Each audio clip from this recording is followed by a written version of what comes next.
Okay guys, so I have completed my installation of the Bantu black crochet braids. This is it. This is the final look, you guys. All right. I have obviously transformed it. I cut on it. I've done some things to it, but let's just talk about the hair in general.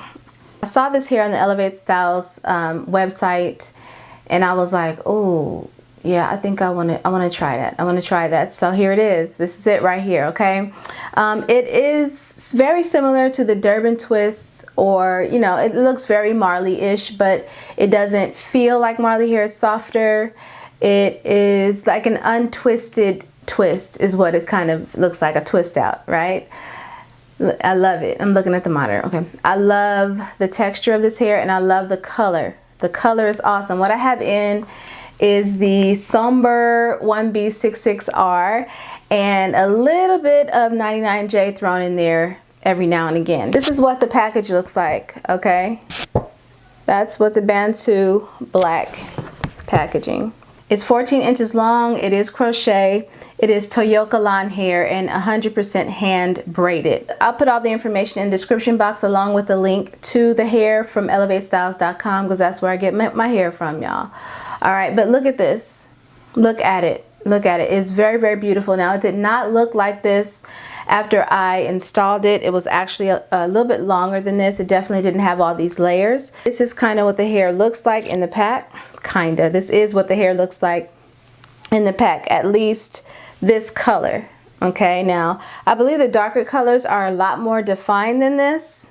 So here's the braiding pattern I use. Very simple. I braid it straight back, and then I kind of crisscrossed a couple of the braids to create one juicy braid towards the back. So I have like 11 braids up top and probably about 5 or 6 braids in the back. I don't know. It's uneven, but it's okay. I have one single braid somewhere, but that's okay. At first I thought I wasn't going to be able to style it or cut it without it getting too frayed, but I realized that some of the ends are pretty tightly packed. So you can cut, like, see this one here? I can cut this right in the groove there and it'll stay closed. So I tried to find as many of those as possible. Let me show you the ends. See, this is the end of one that I cut. All right, and I just went through, and I have quite a bit of hair here that I've cut. It's more on the table, but that's, you know, I cut quite a bit of the ends off just because the length just was not flattering to me, and it ended up being a lot of hair. I used 6 packs, a little bit under 6 packs. I thought that, you know, I was like, okay, 6 packs shouldn't be too much, you know what I'm saying? But it was a lot of hair for me.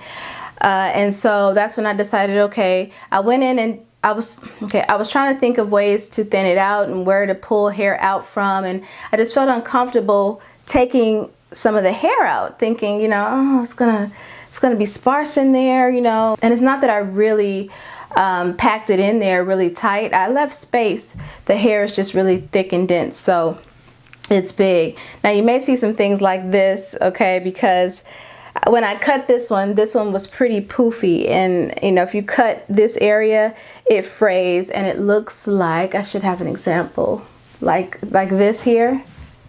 See how the end of this one is?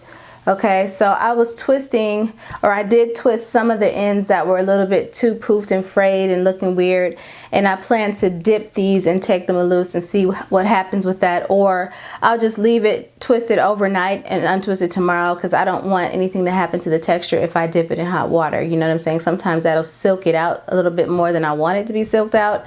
I still want the kink, so I just twisted it really, really tight. And I'll take it out tomorrow and see if that worked or not, just to give it a little bit more texture and close it up a little bit more. So that's what you see here. The hair obviously didn't come like that, but I'm just in the process of getting it the way I want to get it. So, but it was very easy to install, you guys. Very easy to install, as it is with all of the crochet braid styles out there. This hair is very, very inexpensive. Very inexpensive. So I mean, really, you only need about 5 or 6 packs depending on how much hair you like. Some people like a really serious density of like 7 or 8. You can do that. I say 8 is a safe number, just to make sure you have enough hair. It is softer. It's softer than the Marley hair. It doesn't feel like plastic, you know what I'm saying? It doesn't feel too much like plastic. It actually, I mean, it's not super soft, but it's not like super crunchy either. Okay, it's not that crunch and that weirdness that you don't want nobody to touch in your hair and be like, oh my god, if someone was to touch this, they might think it was yours. They might, you know what I mean? It has a little bit of fake feeling, you know what I'm saying, but it's pretty good. It's not so disgusting and crispy and crunchy and hard and terrible. It doesn't feel like that at all, and that's what I really like about the hair. I chose this color because I also like the way this is highlighted or ombre. That's why I chose this color. The 99J is a really nice deep dark like burgundy-ish color. Here's a sample of the color of the 99J. I don't know if you can see it, but it's like a deep plummy burgundy, and I did sprinkle a couple of those in there just to add some dimension to the hair. I'm not sure if you can even see it, but it's there. All right, so that is it. Thank you guys. My hands just won't go down. All right, so that's it, you guys. Thank you so much for watching. I will see you guys in the next video. Peace.